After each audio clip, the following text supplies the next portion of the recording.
My light bulb having a seizure right now. Yeah, that's what's happening in my room now. It's so freaking weird. And it's even weirder how my light turns on. Yeah, I mean, look at that. It's crazy, right? Yeah, I mean, my light's just effed up right now. Like, totally effed up. My light's dimmer now. It turns on in a weird way. It it's doing it's vibrating like crazy, and it's a compact fluorescent. They're not supposed to do that. Usually, the long tube fluorescents do that, not the compact. Yeah, my light's having a seizure right now, or it can cause a seizure because I used to I'm not epileptic, but I do have a tendencies of possibly having a seizure, so that's concerning me a little. So I'm saying I call it a seizure light because it can provoke seizures. Compact fluorescent light bulbs are actually the leading cause of seizures in kids with autism because of the vibrations, the flashes. Why do kids with autism have seizures? It's pretty simple. Because kids with autism's brains process information at a much faster frequency. Because a person with autism's brain and works in a higher frequency, the eyes also process information at a higher frequency. Guess what that means? For a regular person, what would not be vibrating, like a tube TV, you'll be seeing this on your tube TV. It'll be vibrating like that. And that's what you see looking at a tube TV with somebody with autism. That's exactly what you see. That could trigger seizures. Looking at something with a orange or blue contrast, it will flash like white flash right in your face. Oh, now my light's doing it for again. Oh yeah, it is vibrating. Oh shit!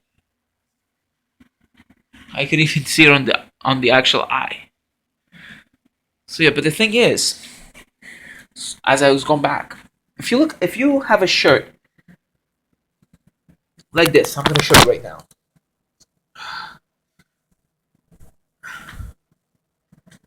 You have a shirt like this. You know, it's a climate march shirt.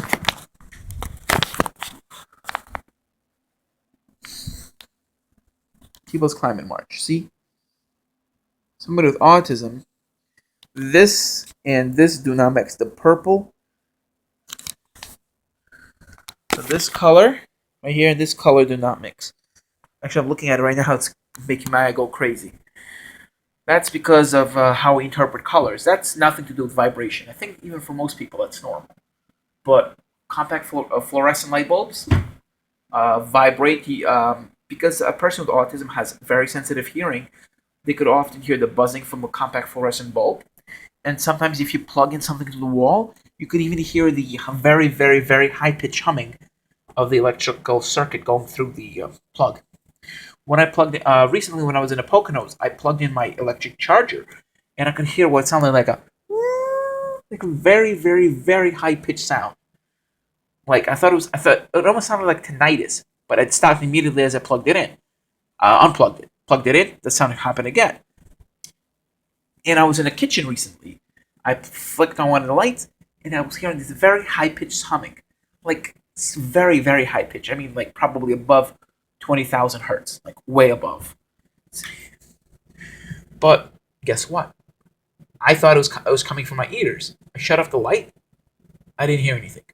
Then I asked somebody else to come into the room, and I said they noticed anything. They said no. That is what it's like being autistic.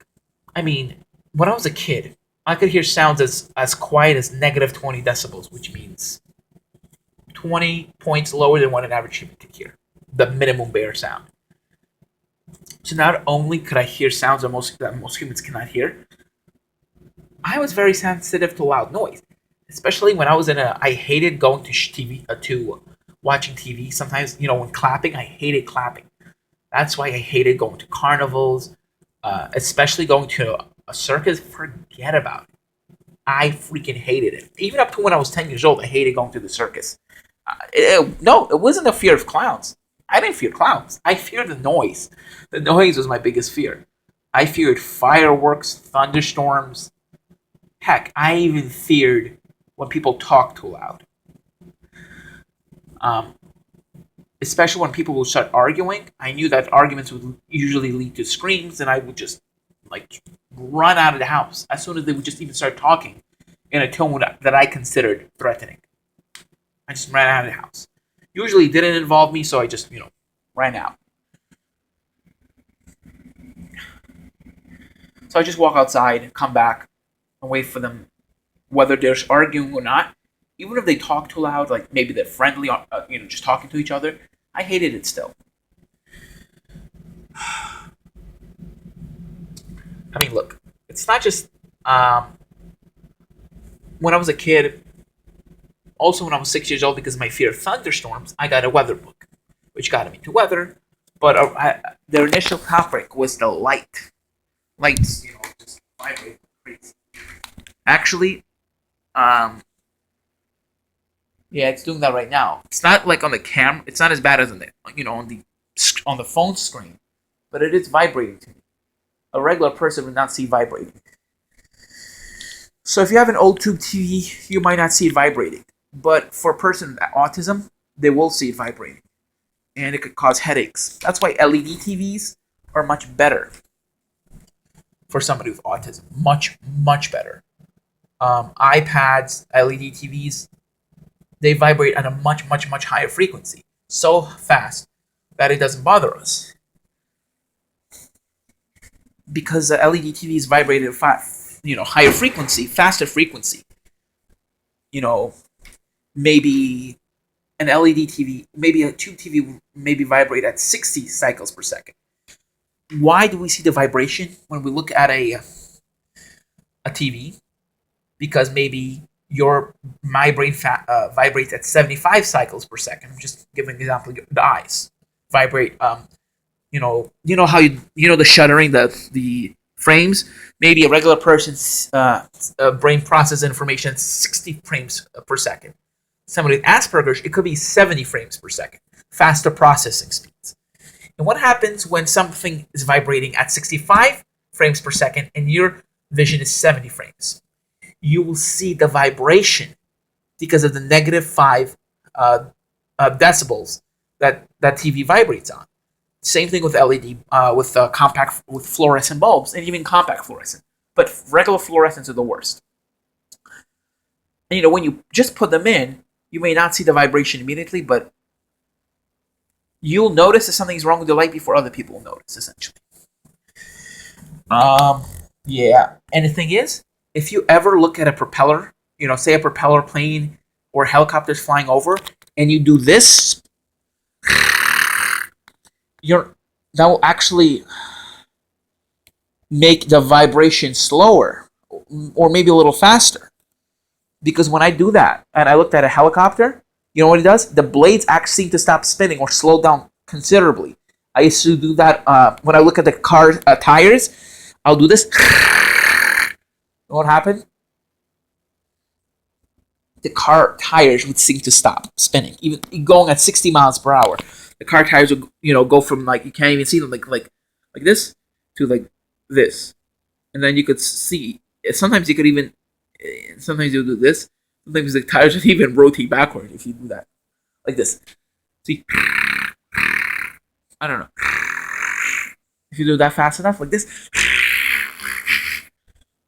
If you do that fast, like if I do fast enough like this, you see. A propeller in a plane would seem to stop spinning. It's crazy. Why? Because my eyes are vibrating at 70 frames, or taking frames at 70, or shuddering at 70 frames per second, and that vibration of my tongue against my mouth is adding more vibration, which means the other objects would seem to vibrate slower, and even at times stop. I've seen a fan. I've been looking at a fan, and I've done it, and a fan the blade would seem to stop spinning. It's kind of weird. It's because the frequency of your vibration combined with your eyes or at the same frequency as the fan. The blades that are spinning, and that's why the blade would seem to stop. Isn't that cool? That's incredible. I mean, that